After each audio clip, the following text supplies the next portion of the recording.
자, 안녕하십니까. 12주차 전산회계 기초 수업을 들어가겠습니다. 자, 요번 이제 12주차에서는 여러분들 전산회계 실습을 사실은 강의실에서 해야 되는데 아무래도 이제 비대면 수업이다 보니까 제가 편집을 해서 일단 수업을 이끌어 나가도록 하고요. 그 다음 이제 과제물은 실제로 여러분들이 프로그램에 접속을 하고 프로그램을 실제로 깔아보고 그 다음에 실제로 입력해서 사진을 캡처하는데, 캡처하는 거는 여러분들 프린트 스크린이라고 하는 버튼을 누르시고 그 상태에서 그림판에다가 사진을 저장을 해서 여러분들 한글 파일에다가 붙여놓기를 하시게 되면 캡처된 사진을 보내실 수가 있겠죠. 아무튼 뭐 사진을 찍어서 보내셔도 되고, 아무튼 캡처를 해서 과제물을 올리는 방식에서 수업을 이끌어 나가도록 하겠습니다. 자, 먼저 여러분들 우리 전산회계 관련돼서 프로그램이 상당히 많습니다. 국내에 이제 여러 프로그램들이 많이 있는데 여러분들이 무료로 사용할 수 있고 그 다음에 실무에서도 가장 많이 쓰는 프로그램이 이제 더존 프로그램입니다. 그래서 여러분들이 이 더존 프로그램을 실제로 깔아보고 그 다음에 우리가 전표 붕괴한 것을 실제로 입력하는 것까지 14주차 하고요. 그 다음에 마지막 14주차에는 여러분의 기말고사 시험에 대해서 나오는 것들을 최종적으로 정리를 해서 여러분들 수업을 이끌어 나가도록 하겠습니다. 자, 먼저 실기를 하기 전에 여러분들 이제 프로그램을 깔아야 되잖아요. 그래서 우리가 인터넷 검색창에 보시게 되면 뭐 네이버에다가 하셔도 좋고요. 검색창에다가 한국세무사회 자격시험이라고 이렇게 찍어 놓으시게 되면 본 사이트에서 시험도 주관을 하고요. 그 다음에 여기에서 프로그램도 다운을 받으실 수가 있습니다. 자, 여기에 이제 우리가 접속을 하게 되면 이 화면이 이렇게 뜨고 밑에 하단부에 보시게 되면 여기 K랩 프로그램을 다운받는 아이콘이 있습니다. 그래서 여기 아이콘을 선택을 하시고 그 다음에 이제 선택을 하게 되면 자동으로 이제 프로그램이 깔리게 되는데, 선택 사양이 요즘에 컴퓨터들이 다 좋아가지고 뭐 하드 용량이 꽉 차거나 그러게 되면 스스로 이제 자가적으로 깔리지 않습니다. 뭐 이런 메시지 뜨는데 전부 다 동의한다 이런 식으로 해서 하게 되면 자동으로 프로그램이 설치가 되는 거니까 여러분들이 설치를 하시게 되면 여러분들 컴퓨터 화면 바탕화면에 이런 아이콘이 뜨게 되죠. 그래서 21년도잖아요. 그래서 K랩 교육용 세무사랑 프로그램 이렇게 해서 프로라고 이렇게 나와 있죠. 요 아이콘이 뜨게 됩니다. 자, 요거를 이제 클릭을 하게 되면 어떻게 되느냐, 요걸 한번 볼게요. 자, 먼저 이제 여러분들이 프로그램을 샀으니까 우리 회사에 대한 정보 입력을 해야 되잖아요. 그러면 이제 회사에 가장 정보 등록을 할 때 중요한 게 바로 뭐냐 하면 사업자 등록입니다. 자, 우리가 이 사업자 등록이다라고 하는 것은 관할 세무서에 우리가 사업을 하겠다, 영리행위든 비영리행위를 하든 사업자 등록을 하셔야지만 우리가 국내에서는 사업을 할 수가 있죠. 자, 우리가 이 사업자 등록에 가장 중요한 것은 개인 사업자냐 또 법인 사업자냐 이렇게 이제 우리가 크게 구분할 수가 있습니다. 자, 개인 사업자다라고 하는 것은 그냥 사장이 한 명, 즉 자연인이다. 민법에서 우리가 이제 자연인이다 이렇게 얘기하는데, 사장이 한 명인 회사, 즉 우리가 뭐 점포 주인, 뭐 개인 회사 같은 경우는 되게 많잖아요. 빵집 뭐서부터 시작해서 우리가 점포다 이렇게 얘기하잖아요. 음식점 뭐 이런 것들은 전부 다 이제 개인 사업자다라고 보시는 거고, 그 다음에 우리가 이 법인 사업자다라고 하는 것은 단체다 이렇게 얘기를 하거든요. 그래서 우리가 단체다라고 하는 것은 2인 이상을 얘기하는 것입니다. 그래서 우리가 이 법인 사업자 같은 경우에는 실질적으로 법인 사업자 등록번호라고 우리가 부여를 하게 됩니다. 법인 등록번호라고 얘기를 하고요.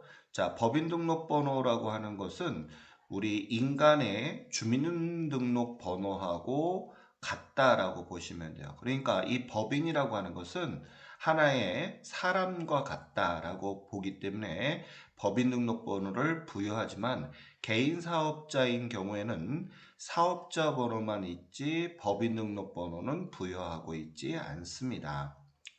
그럼 뭔 차이가 있습니까? 개인 사업자하고 법인 사업자하고 차이가 뭐가 있습니까? 라고 하는데 우리가 이제 조금 더 고급으로 올라가게 되면 나중에 이제 회사가 처음에 오픈하게 되면 매출액이라든지 이런 부분이 이제 적기 때문에 개인 사업자로 시작을 하다가 어느 정도 우리가 매출액이 보통이 한 2, 30억 정도가 넘어간다라고 하게 되면 필요 경비, 즉 경비를 처리할 때 있어서 또는 우리가 소득이 늘어나게 되면 그만큼 우리가 이제 소득세를 더 많이 내게 되는 그런 부분이 있죠.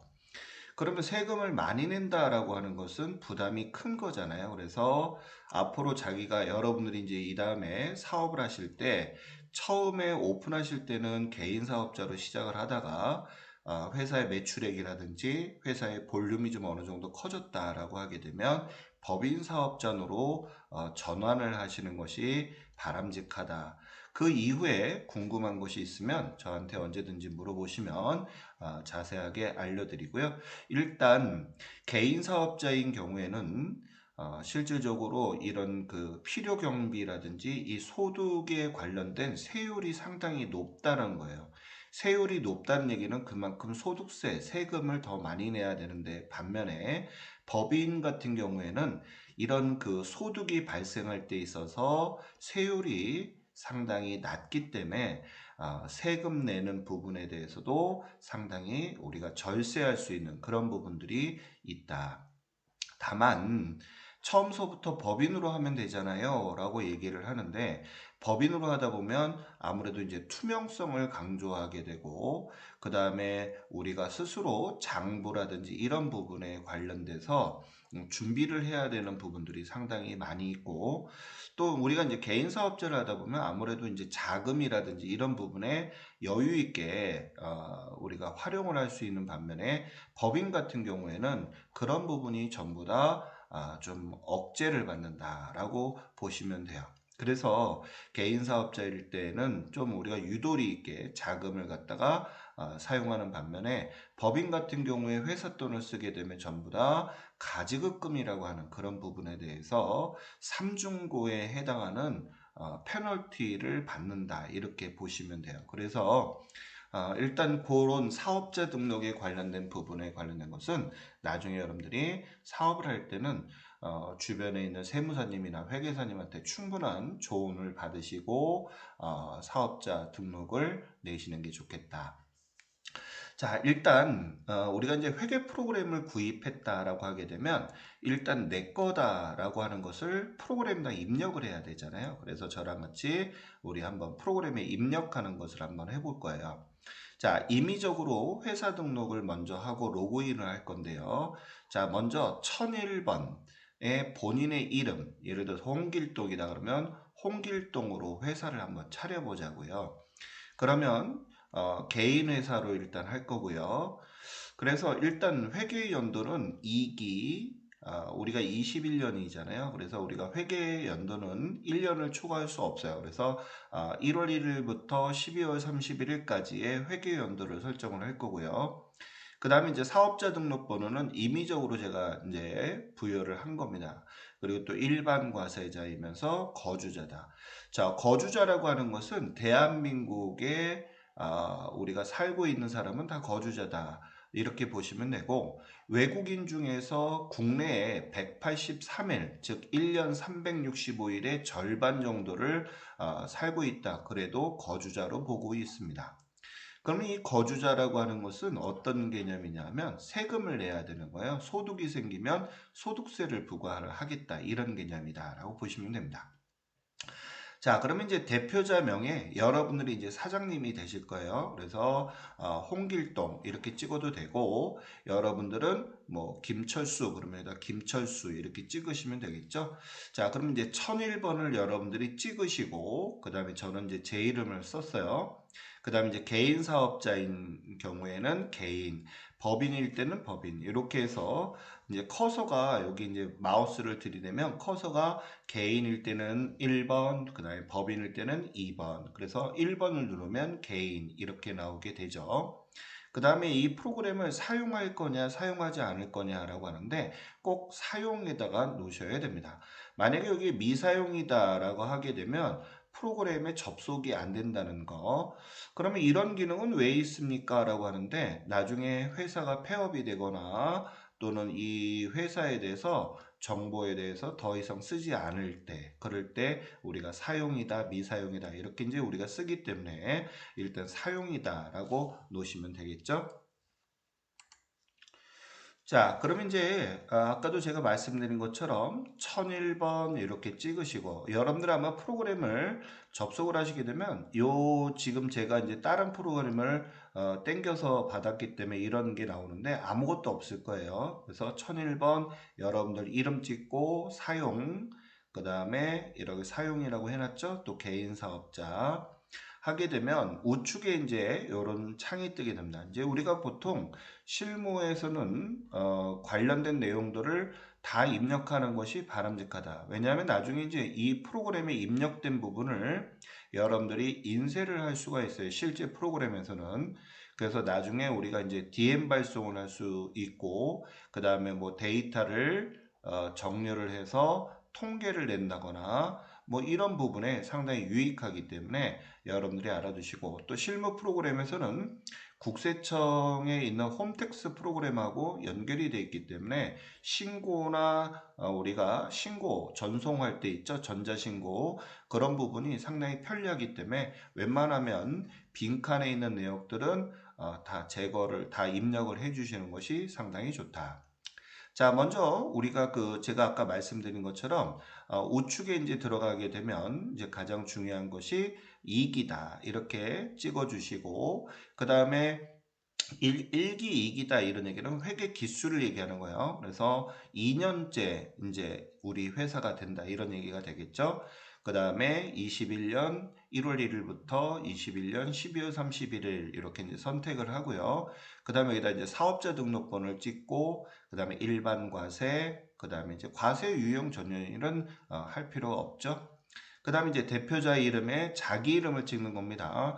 제가 12주차 과제에는 여러분들 요 화면을 캡처해 가지고 과제물로 제출하는 거예요. 그래서 자기 이름이 아니고 단진호 이렇게 된 것은 과제 결석 처리를 할 거니까 꼭 알아두시고 꼭 본인의 이름으로 여러분들이 입력을 해 주셔야 됩니다. 그 다음에 이제 거주자 이렇게 얘기했죠. 그 다음에 이제 사업장 주소에 보게 되면 우리가 이제 두 가지가 있습니다. 아까 이제 개인 기업, 즉 우리가 이제 소득세법에 해당이 된다라고 얘기를 했어요.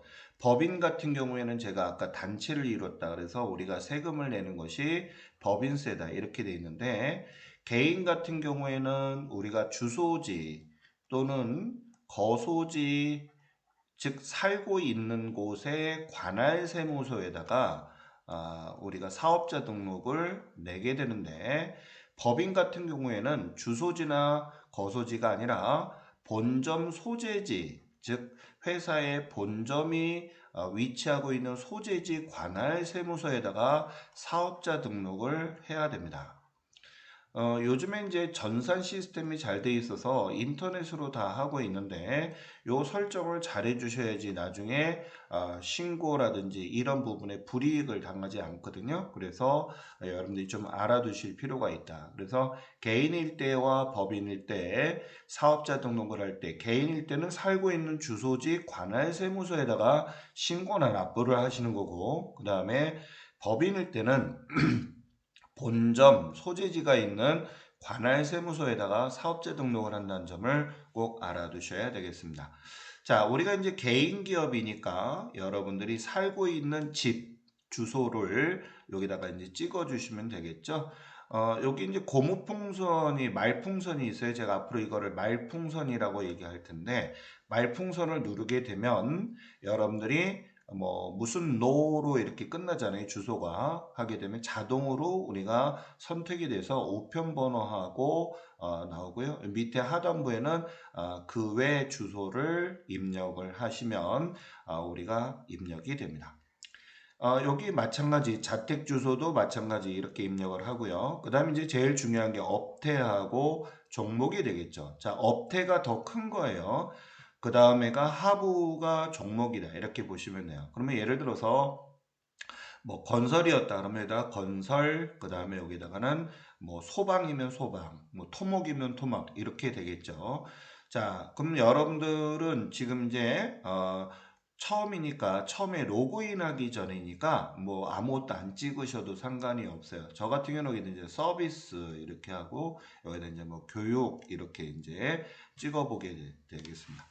그 다음에 이제 주업종 코드다라고 하는 것은 이제 어떤 것이 있느냐면 회사별로 국세청에서 이렇게 부여된 번호예요. 그래서 분류하기 위한 번호다. 이렇게 보시면 되고, 나머지 이제 사업장, 또 팩스, 자택, 공동, 뭐 이런 부분이 있는데, 이런 거는 입력을 해도 되고, 안 해도 되는 부분인데, 제일 중요한 게 이 개업 연월입니다. 이 개업 연월일은 사업자를 등록을 하는 경우에 그 날짜가 거의 대부분이지만 우리가 사업자 등록을 하기 전서부터 개업을 하는 경우가 있어요. 그래서 실제로 내가 영업을 시작한 날을 기준해서 개업 연월일을 적는다. 이렇게 보시면 되고 그 다음 밑에 하단부에 보게 되면 우리가 사업장 관할 세무서가 있고요. 그 다음에 또 관할구청이라는 게 있어요.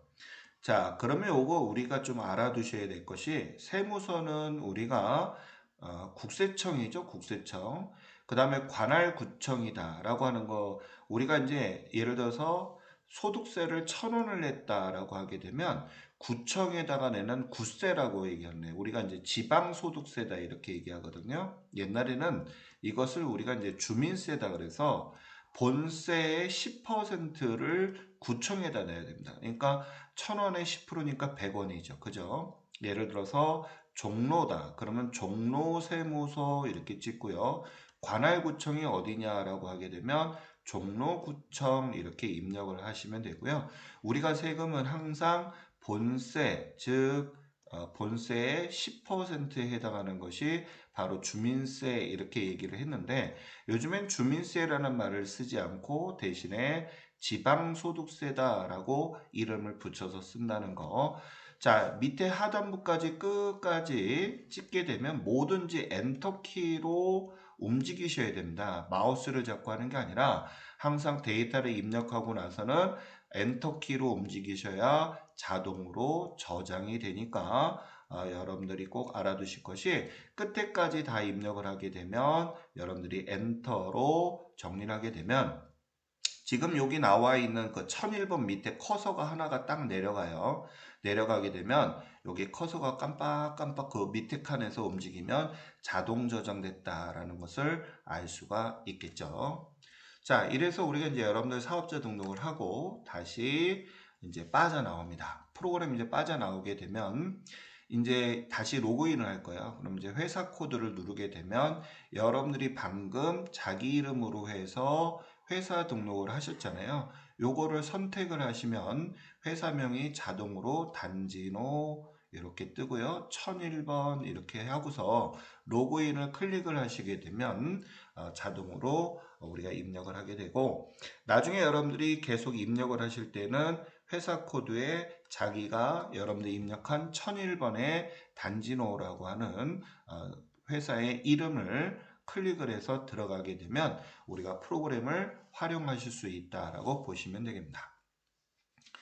자, 그렇게 되면 이제 어떤 화면이 나오냐 로그인 이제 화면이 되게 되면 이거를 제가 이제 앞으로 메인 창이다라고 얘기를 할 거예요. 메인 화면이다, 메인 창 뭐 이렇게 보는데요.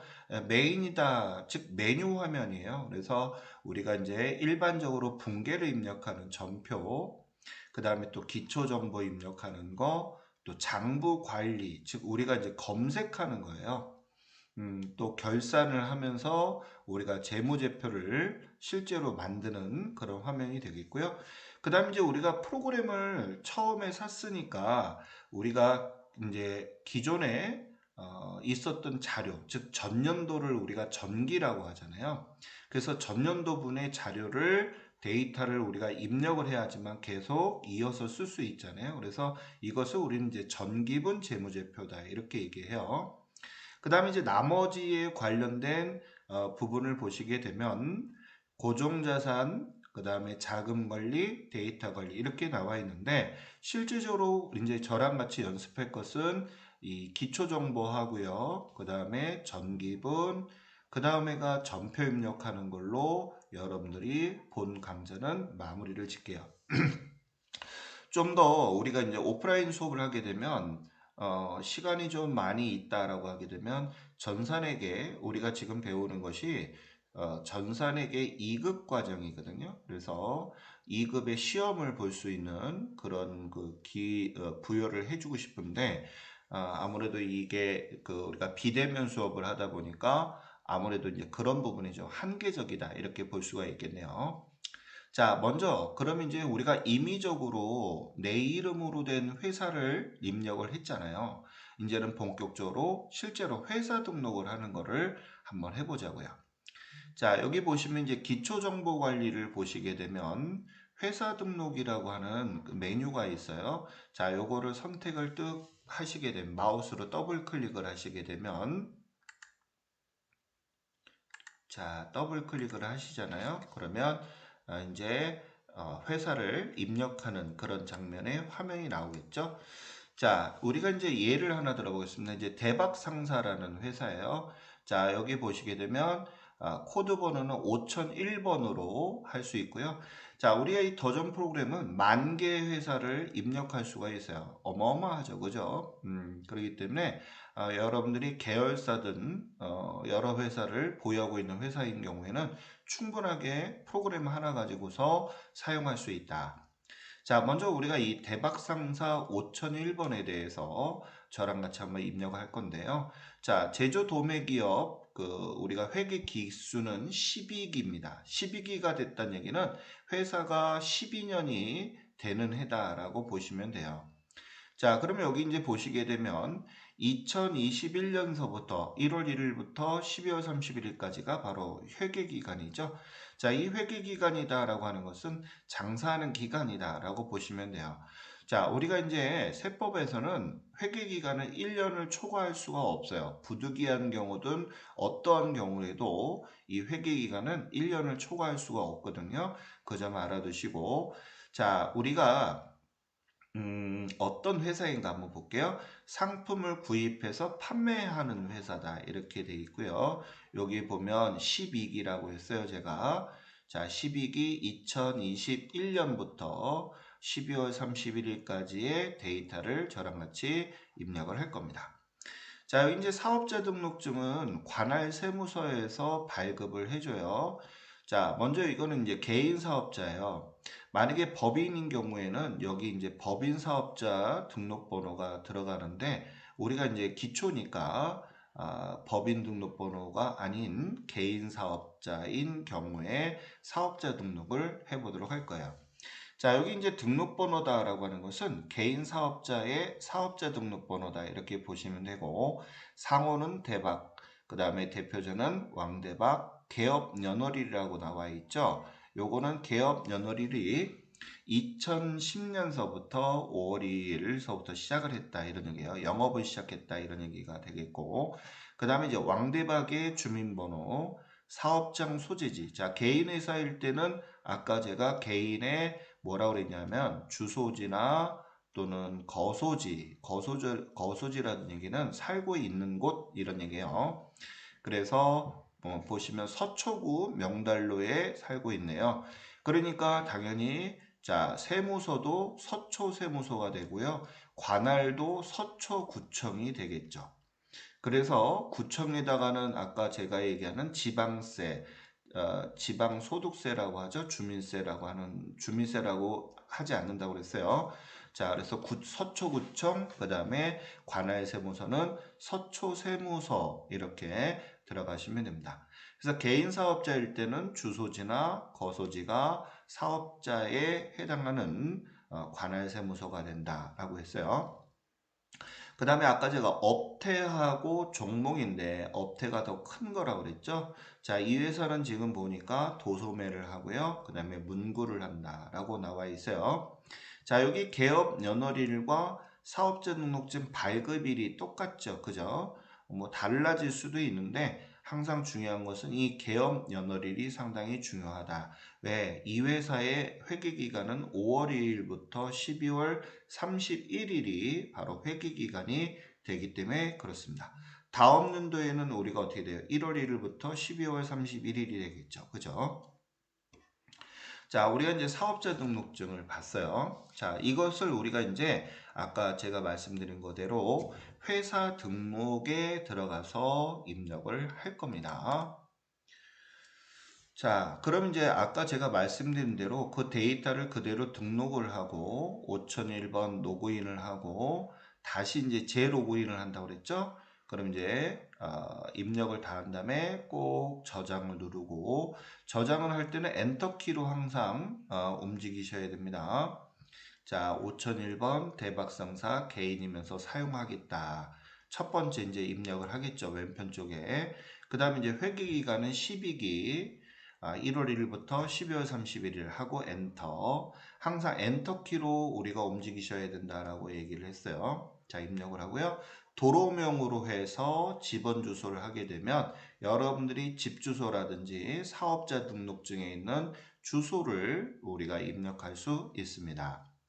자, 아까도 제가 말씀드린 것처럼 개인 사업자인 경우에는 관할세무서가 어디라고 그랬어요? 그렇죠. 주소지 살고 있는 곳에 관할세무서에 등록을 하셔야 되고요. 앞으로 소득세라든지 모든 세금에 관련된 것은 관할, 주소지, 관할세무서에다가 내는 것이지 엉뚱한 데다 내게 되면 가산세를 부여받습니다. 그래서 여러분들이 꼭 알아두실 것이 아무데나 세금을 내는 것이 아니다. 개인 사업자인 경우에는 주소지 관할이라고 했습니다. 그래서 여기 보니까 또 세무서, 세금에 관련된 것은 관할 세무서에다 내는 것이고 그거의 10%에 해당하는 주민세는 관할 구청에다가 낸다고 그랬죠. 주민세를 제가 뭐라고 그랬어요? 그렇죠. 지방소득세다라고 얘기를 드렸습니다. 아까도 얘기했듯이 법인 사업자인 경우에는 본점 소재지가 관할세무서다라는 거는 아까 제가 설명했죠. 자, 이렇게 해서 여러분들이 회사 등록에서 이제 입력을 하게 되면 여기 이제 5001번 입력을 하셔야 돼요. 그 다음에 여기다 대박상사 찍고요. 그 다음에 여기 구분란에다가는 밑에 하단부에 부연 설명이 있어요. 1번일 때는 개인, 그 다음에 2번일 때는 법인 이렇게 나와 있거든요. 그럼 여기다가 1번 누르게 되면 개인으로 자동으로 찍혀요. 그 다음에 내가 프로그램을 사용할 거냐 사용하지 않을 거냐에 사용한다 라고 하게 되는 것도 밑에 하단부에 번호가 나와 있으니까 그 해당하는 번호를 입력하시면 됩니다. 자, 그러면 이제 자동으로 커서가 옆쪽으로 우측으로 이제 옮기게 되는데요. 자, 여기다가 회계 기수는 12기 2021년 1월 1일부터 12월 31일이라고 제가 이렇게 해놨죠. 자, 이렇게 입력을 하시고요. 사업자 등록번호 입력하시고 일반과세, 그 다음에 대표자명. 자, 여기다가는 이제 여러분들이 이름을 본인의 이름을 찍거나 지금 제가 제시한 왕대박 해당하는 그런 자료를 입력하시면 되겠죠. 그 다음에 이제 대표자 주민번호, 그 다음에 이제 여기 말풍선을 누르게 되면 우리가 이제 도로명 주소 입력을 하게 되면 뭐 명달로 4길 이렇게 찍거나 또 명달로 4길 10일 이렇게 하게 되면 자동으로 주소가 뜨게 됩니다. 선택하시게 되면 되고요. 여기다가 이제 부연 주소까지 입력을 하시면 되겠죠. 자, 그 다음에 이제 업태는 도소매, 그 다음에 종목엔 문구 이렇게 찍어주시고, 그 다음에 이제 제일 중요한 게 개업 연월일입니다. 그래서 개업 연월일에다가 아까 있었던 일자를 입력을 하시고, 그 다음에 이제 관할 세무서는 아까도 얘기했듯이 주소지라고 그랬잖아요. 그래서 여기다 서초, 그 다음에 지방소득세 납세지라고 하는 것은 우리가 이제 구청을 얘기하는 거예요. 구청. 그래서 서초구청에 해당이 된다. 그리고 이렇게 설정을 해놔야 실무에서도 여러분들이 프린터에서 신고 납부할 때도 자동으로 저장이 돼서 나오는 기능이 있기 때문에 여러분들이 데이터를 입력을 하실 때 이렇게 꼼꼼하게 잘 입력하셔야 되겠습니다. 자, 여기까지 다 입력을 하시게 되면 엔터로 해서 넘어가게 되면 요게 이제 5001번 밑에 요 커서로 이렇게 커서가 이렇게 밑에 내려와요. 그러게 되면 자동으로 저장이 완료가 되었구나 라는 것을 알 수가 있겠죠. 자, 그러면 이제 우리 회사 등록을 하고 다시 이제 재로그인을 할 때 이제 5001번으로 이제 다시 재로그인을 할 수가 있을 거 아니에요. 그렇죠? 로그인을 하게 되면 메인 화면 창에 이제 아까 기초 정보라고 나와 있어요. 기초 정보. 회계관리의 메인 창, 여기 회계관리다라고 하는 건 이제 메인 화면을 얘기하는 거예요. 거기에 이제 보게 되면 기초정보관리라고 나와 있어요. 이 재무회계는 메인 페이지가 이렇게 있거든요. 맨 위에 상단에 거기에 이제 재무회계 이렇게 되어 있는데 거기 이제 메인 창에 보게 되면 기초정보관리에 거래처 등록이라고 나와 있습니다. 자, 여기를 선택을 하시게 되면 자, 클릭 이렇게 하시면 되겠죠. 자, 선택을 하시고 저랑 같이 이제 거래처를 입력할 겁니다. 자, 우리가 이제 실무에 나가면 제일 중요한 게 있죠. 자, 현금으로 거래가 되는 경우도 있지만 거의 다 이제 외상 거래가 보통 90%가 외상 거래로 이루어지게 됩니다. 그런데 외상을 하게 되면 우리가 거래처에 우리가 인적사항을 입력을 하게 되는데 거래처의 사업자 등록증을 꼭 우리가 받으셔야 돼요. 왜냐하면 여러분들이 나중에 세금 계산서를 발행을 할 때에 이 허위로 된 거래처들이 많이 있어요. 그래서 나중에 이런 그 세금 계산서에 관련된 허위로 된 것을 우리가 사업자 등록증을 받게 되면 나중에 부가가치세 부분에 대해서 매입세액을 공제를 하나도 받지 못하게 되면 그대로 내가 다 세금을 내야 되는 그런 부분이 있기 때문에 거래처와 계약을 성사를 시키면 꼭 받아야 되는 것이 뭐가 있느냐?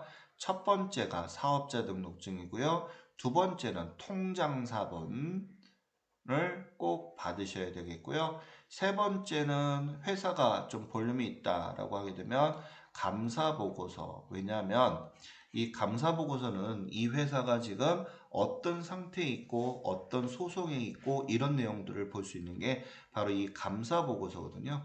근데 만약에 이 회사가 예를 들어서 지금 소송 사건에 휘말렸는데 패소를 해가지고 지금 벌금을 몇십억을 내야 된다. 그러면 회사 문 닫게 되는 거래처에다가 외상을 주게 되면 돈을 못 받는 경우들이 상당히 많이 있거든요. 그래서 이런 부분들 거래처에 대해서 계약을 할 때는 꼭 사업자 등록증, 그 다음에 통장사본, 그 다음에 감사보고서, 감사보고서가 없으면 뭐 세무, 조정, 신고서 이런 부분들을 꼭 첨부해 주세요. 또는 여기에 플러스 하나가 이제 뭐냐면 정관, 이 회사가 어떤 영업을 하고 있는지, 제대로 영업을 하고 있는지 이런 부분들을 확인을 하셔야 되거든요.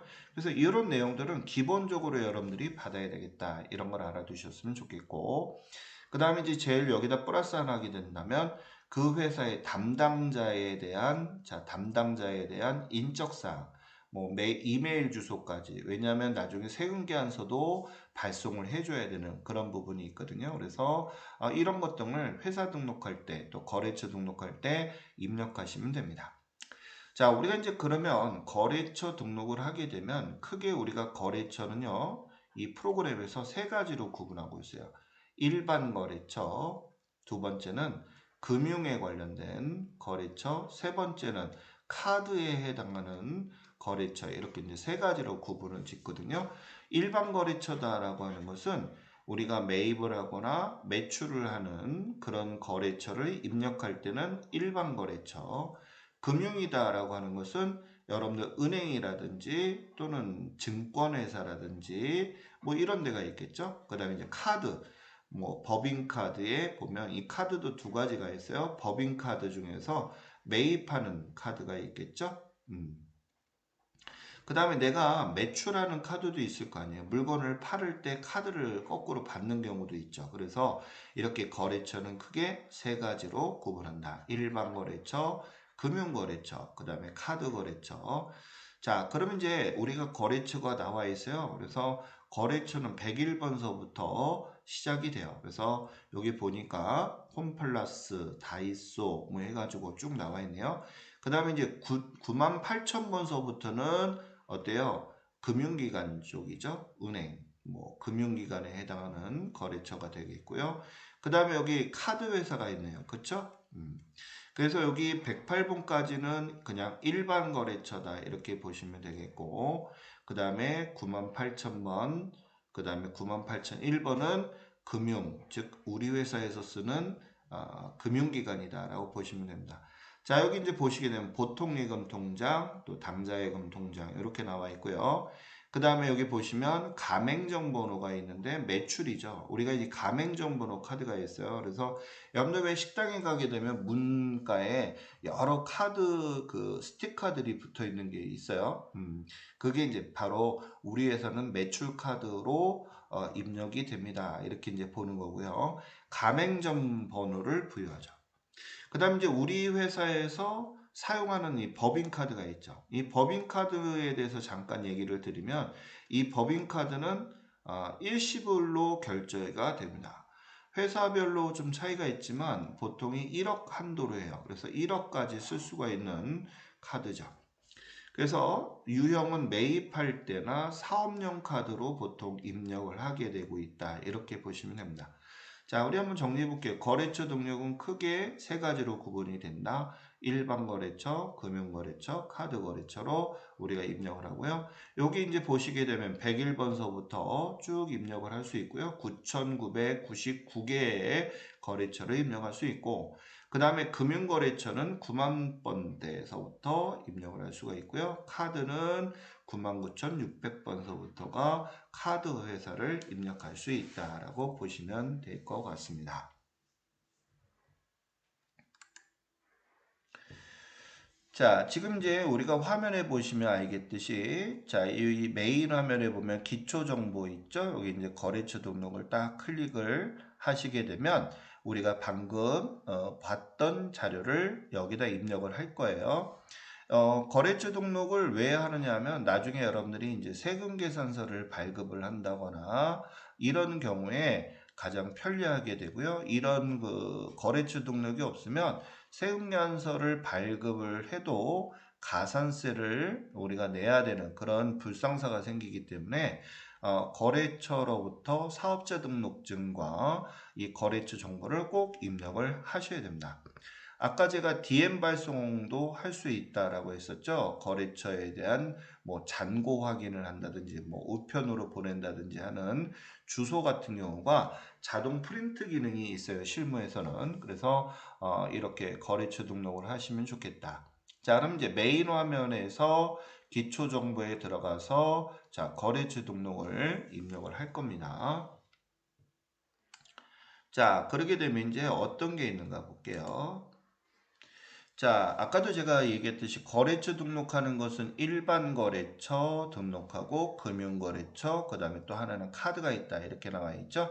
자, 거래처 등록 화면에 보게 되면 이렇게 탭이 이렇게 세 가지 탭으로 이렇게 구분이 되어 있어요. 그래서 요거를 선택하게 되면 일반 거래처, 그 다음에 여기를 선택하게 되면 금융거래처, 그 다음에 여기 신용카드라고 써 있으면 신용카드 페이지로 이렇게 딱 넘어가 버립니다. 그래서 우리가 보통 시트다 이렇게 얘기하는데 제가 여기는 페이지다 이렇게 얘기할게요. 그래서 일반 거래처를 선택을 하시고 하게 되면 이런 창이 뜹니다. 그럼 이제 첫 번째 거래처가 101번이었잖아요. 그럼 여기다 101번 찍으시고 그 다음에 주식회사 홈플러스, 그 다음에 사업자 등록번호 찍고 그 다음에 여기 이제 유형이다라고 나온 것은 이제 어떤 것이 있느냐 하면 자, 얘가 매입 거래처입니까? 사오는 거래처입니까? 아니면 매출 거래처입니까? 파는 곳입니까? 라고 물어보는 거예요.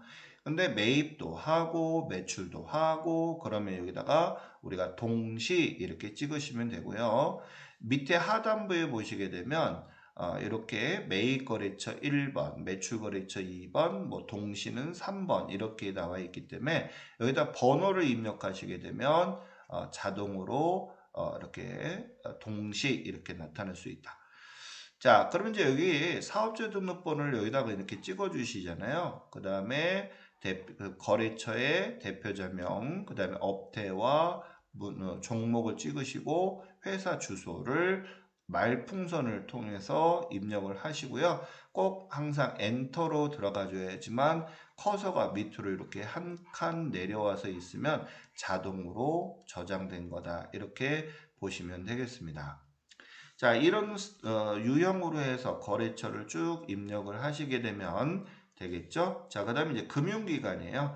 자, 금융기관은 페이지가 두 번째 페이지잖아요. 그래서 여기다가 선택을 뜩하니 하게 되면 되고요. 여기다가 이제 아까 부여된 98,000번의 우리은행 이렇게 찍고 그 다음에 이제 계좌번호를 찍습니다. 통장마다 계좌번호가 있잖아요. 이렇게 찍고 유형도 밑에 하단부에 보게 되면 뭐 보통예금 1번, 당좌예금 2번, 뭐 정기예금 3번 뭐 이런 식으로 해서 밑에 하단부에 그 번호를 선택을 하시게 되면 유형이 이렇게 뜨게 된다. 그 다음에 이제 계좌번호가 우리가 이제 자동으로 나오고요. 무슨 지점인지 이렇게 입력하고 끝까지 입력한 다음에 엔터. 그러면 여기도 마찬가지 커서가 다음으로 이렇게 내려오고요. 많이 안 내려오게 되면 마우스 짚고 여기다가 콕 이렇게 찍으시면 두 번째 입력을 하실 수가 있게 되겠습니다. 자, 그 다음에 이제 신용거래처, 신용카드 거래처다. 이렇게 있죠? 아까 제가 신용카드 거래처는 매입거래처하고, 그 다음 매출거래처 두 가지가 있다라고 그랬어요. 살 수 있는 거. 1억이 한도라고 그랬죠? 뭐, 큰 대기업 같은 경우는 뭐 몇십억까지도 돼요. 매출은 내가 뭐, 식당이다 라고 하게 되면 음식물 팔고 카드로 대금을 받는 경우도 있죠. 그죠? 카드로 대금을 받을 때 우리가 쓰는 것이 매출 카드다 이렇게 보시면 돼요. 자, 여기도 마찬가지. 자, 카드 번호 찍고, 자, 여기 번호 찍어주고요. 신한카드. 요 페이지는 카드 회사 요 창에다가 입력하는 거예요. 자, 찍으시고 카드 번호, 그 다음에 여기다 매출 카드냐, 매입 카드냐, 여기다가 선택을 하고요. 이것도 마찬가지 하단부에 번호가 상세하게 설명이 되어 있으니까 1번이다, 2번이다 밑에 이렇게 찍게 되면 매출이다, 매입이다 이렇게 뜨거든요. 그래서 이렇게 하고 여기다 마찬가지 카드 번호를 입력하고 여기는 사업자, 사업용 카드다라고 선택을 하고 마지막 끝에서 엔터를 찍게 되면 커서가 이렇게 밑에서 나오게 되면 자동으로 저장이 된 거다. 밑에 한 칸으로 내려와서 커서가 내려오게 되겠죠. 자, 이처럼 우리가 이제 거래처가 일반 거래처, 그 다음에 금융, 그 다음에 신용, 카드에 관련된 거래처를 다 입력을 하시게 되겠죠. 자, 그 다음에 이제 세 번째는 우리가 이제 계정 과목하고 적요 등록에 관련된 거를 배울 거예요. 계정 과목이 뭐예요? 뭐 현금, 당좌예금, 뭐 건물, 비품 이런 것들을 우리가 이제 계정 과목이다라고 하고요. 그 다음에 내가 적요라는 얘기는 적당히 요약하시오. 뭐를요? 거래를. 이래야지만 우리가 거래가 어떤 거래가 있는지 알 수가 있잖아요. 그래서 우리가 이제 계정 과목하고 적요 등록을 배울 거예요. 이거는 어디 있냐면 메인 화면에 보면 아까 제가 기초정보관리 화면이라고 이렇게 있었잖아요. 거기에 페이지에서 계정 과목 및 적요 등록이라고 나와 있어요. 그래서 이거를 선택을 하시고 들어가시면 됩니다. 그러면 이제 회사마다 각자 쓰는 계정 과목들이 있기 때문에 이 계정 과목하고 적요 등록하는 것을 저랑 같이 한번 해볼 겁니다. 800번대 이렇게 나와 있는데 이 800번대는 우리가 보통 판매비와 관리비에 해당하는 번호다. 900번대 같은 경우에는 영업 외 비용이다. 이렇게 보시면 되겠어요. 나머지 이 번호를 입력을 잘 하셔야 돼요. 우리가 이제 보통 많이 쓰이는 것이 있는데요. 800번대, 900번대, 수익과 비용에 관련돼서는 요 번호를 쓴다. 나머지 뭐 700번이나 600번 이런 것들은 사용하지 않습니다. 왜냐하면 이런 것들은 이제 뭐 분양 회사라든지 또는 뭐 여러 가지 업종에 따라서 달라지기 때문에 실질적으로 우리가 600번대하고 700번대는 입력하지 않는다. 자, 한번 저랑 같이 실제로 한번 만들어 볼게요. 자, 우리가 이제 쓰는 계정이 뭐냐면 세탁비라고 하는 것을 한번 만들 거예요. 세탁비. 자, 853번에다가 세탁비라고 만들 겁니다. 그러면 우리가 853번에 사용자 설정 계정 과목이 나와 있는데 여기에다가 세탁비라고 찍을 거예요. 그 다음에 성격은 어떤 거냐라고 했을 때 경비면서 현금 적요 및 대체 적요에 입력을 하는데요. 이 적요란에 한번 입력을 하게 되면 계속적으로 이 적요를 사용할 수가 있어요. 우리가 이제 입력을 할 때 가장 중요한 것이 적요 등록을 하시게 되면 일률적으로 똑같은 그런 내용들이 보기 좋게 이렇게 나오기 때문에 되도록이면 이렇게 적요 등록을 하시는 것이 가장 좋다. 그럼 먼저 현금 적요가 있고요. 그 다음에 대체 적요가 있는데 현금 적요는 순수하게 현금에 관련돼서 내가 사용하거나 받은 경우에 현금 적요를 쓰고요. 그 외에 뭐 보통예금, 당좌예금, 외상 뭐 이런 경우에는 현금을 제외한 자, 현금을 제외한 모든 거래는 이렇게 대체 적요에다가 기록을 한다라고 보시면 돼요. 그러면 현금 적요란에다가는 1번 포장용 작업복 세탁비 현금 지금 대체 적요에다가는 이렇게 입력하는 것을 저랑 같이 한번 입력해 볼 거예요. 자, 아까 제가 얘기한 것처럼 메인 화면에 보시게 되면 바로 여기 그 기초 정보의 화면에 세 번째 나와 있는 거죠. 여기 이제 계정 과목 및 적요 등록을 선택 더블 클릭을 하시게 되면 요 계정 과목 창으로 움직여요. 그래서 움직이게 되면 요런 창이 뜹니다. 그럼 이제 왼쪽에 보시게 되면 차변 쪽에 보게 되면 우리가 유동성 배열법에 의거해서 계정 코드가 있어요. 그래서 여기 보시게 되면 자산, 그 다음에 부채, 그 다음에 자본 이런 식으로 우리가 이제 구성이 되어 있고요. 그 다음에 자본도 이렇게 있고 그 다음에 이제 수익과 비용 형태로 되어 있습니다. 그럼 이제 아까 제가 853번에 입력을 한다라고 했으니까 이 밑에 보면 번호가 이렇게 나와 있는 거를 선택을 누르셔도 그 번호로 페이지가 넘어가요. 제일 무식한 건 옆에 스크롤바를 쭉 내리게 돼도 되는데 요 853번에 입력하세요라고 하게 되면 여기 나와 있는 번호번대에 선택을 하시게 되면 자동으로 페이지가 옆에 이렇게 넘어가죠. 자, 그럼 이제 화면이 조금 뿌옇게 잘 안 보이는데 여기 이제 853번 이렇게 나와 있어요. 여기다가 바로 여러분들이 뭐라고 찍느냐 하면 세탁비라고 찍습니다. 그 다음에 옆에다가는 경비 이렇게 찍어요. 여기는 아까도 제가 얘기했듯이 세탁비 이렇게 찍고요. 경비 이렇게 찍습니다. 자, 여기 지금 사용자 설정 계정 과목이 글씨가 뭘로 되어 있어요? 검은색으로 되어 있죠? 검은색은 이렇게 언제든지 수정이 가능해요. 그래서 여러분들이 여기다가 세탁비 이렇게 찍는 게 아니라 여기에다가 세탁비라고 찍으세요. 여기다가. 그러면 여기다 이제 세탁비라고 찍게 되면 자동으로 얘가 세탁비라고 딱 고쳐져요. 알겠죠? 그래서 여기다가 세탁비 찍고요. 경비, 그 다음에 엔터 하고요. 그 다음에 적요가 현금 적요가 있고 대체 적요가 있다라고 했어요. 그래서 현금 적요 1번 찍으시고 아까 제가 얘기한 것처럼 포장용 작업복 세탁비 현금 지급 또 여기다 대체 적요 밑에 마우스를 찍고 여기다 이렇게 딱 1번 찍고 세탁 용역업체 세탁비 카드 결제 이렇게 여러분들 찍고 엔터 여기도 마찬가지 엔터 그럼 이제 커서가 밑으로 내려오겠죠 그죠 그럼 자동으로 저장이 된 것입니다. 자 이렇게 우리가 사용하고 있는 계정 과목을 또 적요를 등록하고 싶을 때 이렇게 계정 과목 및 적요 등록에 가서 여러분들이 등록을 하신다는 것을 알아두시면 될 것 같습니다. 다음 것도 해볼게요.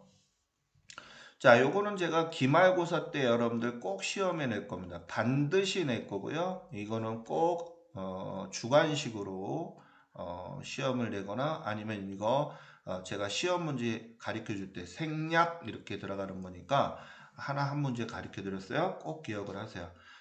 수업도 안 듣고 과제물 작성하시는 분들 제가 꽤 많은 걸로 알고 있는데 수업 듣는 사람의 팁이다 이렇게 볼 수 있겠죠. 한 문제 가르쳐 드렸습니다. 기말고사. 자, 여기 이제 보시게 되면 지금 이제 커서가 이렇게 있다 보니까 이 전도금이라고 써 있는데 지금 이 색깔이 소액현금으로 이렇게 되어 있어요. 이 빨간색으로 되어 있거든요. 지금 그러면 이 빨간색은 여기다 커서를 똑 집어넣게 되면 아까는 우리가 검은색일 때는 찍힐 수 있었지만 앞만 찍으려고 해도 찍혀지지가 않아요. 그래서 이 빨간색으로 되어 있는 계정 과목은 강제로 수정을 할 수밖에 없어요. 그럼 우리가 이 강제로 수정할 때는 여러분들 그 키보드에 보시게 되면 컨트롤 키하고 상단에 보면 F1, F2 이런 식으로 해서 F12까지 있잖아요. F2를 동시에 누르고서 하게 되면 여기에 이제 커서가 열려요. 여기다가 전도금이라고 찍습니다. 전도금. 이렇게 우리가 이 빨간색의 강제 수정을 할 때는 뭐를 누른다고요? 그렇죠. 컨트롤 F2 아주 중요합니다. 시험에 꼭 나온다고 그랬어요.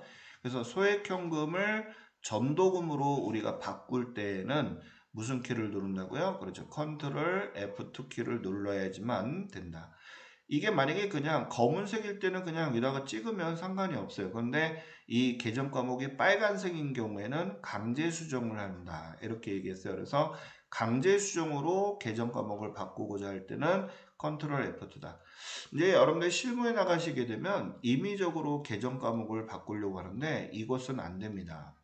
꼭 부서장님한테 결제를 맡고 여러분들이 고쳐야지 나 이렇게 배웠어 라고 고치게 되면 안 되는 게 우리가 회계학에서 비교 가능성이 저해를 받을 수가 있어요. 왜냐하면 이 회사가 이 계정 과목을 계속 쓰고 있는데 임의적으로 바꿀 수가 없거든요. 그래서 이렇게 계정 과목을 바꿀 때는 꼭 부서장님의 우리가 결제를 득하고 우리가 계정 과목을 바꾼다는 점을 알아두셔야 되겠습니다. 자, 그 다음에도 우리 한번 볼게요. 자, 요번에 이제 복리후생비 이렇게 나와 있어요. 자, 복리후생비가 몇 번 코드냐면 811번입니다. 자, 복리후생비는 우리가 왜 직원을 위해서 쓰는 거잖아요. 경비면서. 자, 여기 이제 현금적요 위에 이제 상단에 보면 현금적요란이 있어요. 자, 여기에다가 9번의 간식대 지급이라고 하는 것을 입력해 보자 이렇게 했어요. 그러면 여기다가 이제 여러분들 9번 란에다가 9번 찍고 간식대 지급하고 엔터를 하게 되면 커서가 이렇게 밑에 내려왔죠. 하게 되면 자동으로 저장이 됐다 이런 얘기예요. 그래서 우리가 자주 쓰는 이런 그 계정의 적요들은 이렇게 입력을 하게 되면 전표 입력할 때 편하게 내가 선택해서 쓸 수가 있어요. 안 그러면 매번 적요를 입력을 하셔야 되는 불편함이 있는데 한번 이렇게 입력을 하게 되면 쉽게 우리가 선택을 할 수 있다는 장점이 있다. 자, 현금 적요란에다가 지금 방금 간식대 지급이다 이렇게 우리가 입력을 하는 것을 연습했습니다. 자, 그 다음에 이제 적요 등록도 한번 해볼게요. 자, 이제 통신비예요. 통신비는 몇 번이냐 하면 814번입니다. 자, 814번에 들어가서 통신비 나와 있죠? 자, 여기 보니까 현금 적요란에 여기 현금 적요란 이렇게 나와 있죠? 여기 5번 란에다가 입력할 거예요. 뭐라고? 인터넷 전화요금 지급이다. 이렇게 여러분들이 입력을 하게 되면 인터넷 전화요금 지급이다라고 나와 있죠? 자, 여기다가 이렇게 입력을 하시고 자, 엔터 누르게 되면 커서가 밑으로 내려와야지만 자동으로 저장이 된다라고 얘기를 했어요. 자, 이처럼 우리가 이제 계정 과목이라든지 저장하는 이런 부분들을 봤고요.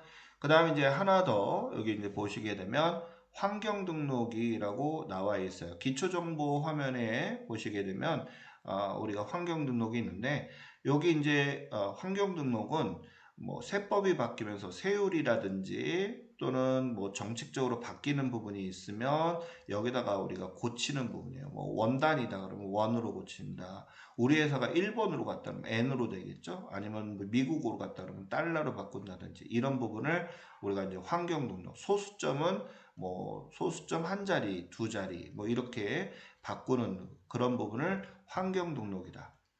자, 우리가 이제 기초 과정이니까요. 매출하게 되면 제품 매출, 그 다음에 매출 채권은 외상 매출금, 매입일 때는 원재료 부분, 그 다음에 매입 채무는 외상 매입금, 신용카드 매출 채권 이렇게 나와 있는데 요거는 외상 매출금으로 바꿔주고 있습니다. 그래서 여기다가 외상 우리가 이 코드란에다가 요 코드란 나와 있죠. 여기다가 두 글자 초성만 외상이다 그러면 외상 이렇게 찍어도 되고요. 한글로 또 외상 이렇게 두 글자를 찍으면 계정 과목 창이 뜨거든요.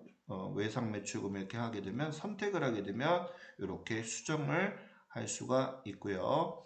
그 다음에 엔터로 여기까지 쭉 끌어서 우리가 엔터 키로 쭉 누르게 되면 자동 저장이 된다. 이렇게 보시면 되겠습니다.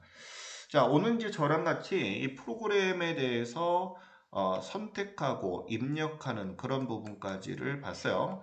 자, 제가 12주차 과제에는 여러분들 이름으로 회사 등록을 하시고 캡처를 해서 과제물 올려주시는 것이 12주차 과제라는 점 알아두시고 여러분들이 실제로 프로그램 깔아보시고 해보셨으면 좋겠습니다. 꼭 과제이니만큼 꼭 해주시고요. 자, 오늘 수업하시느라 수고 많으셨습니다. 감사합니다.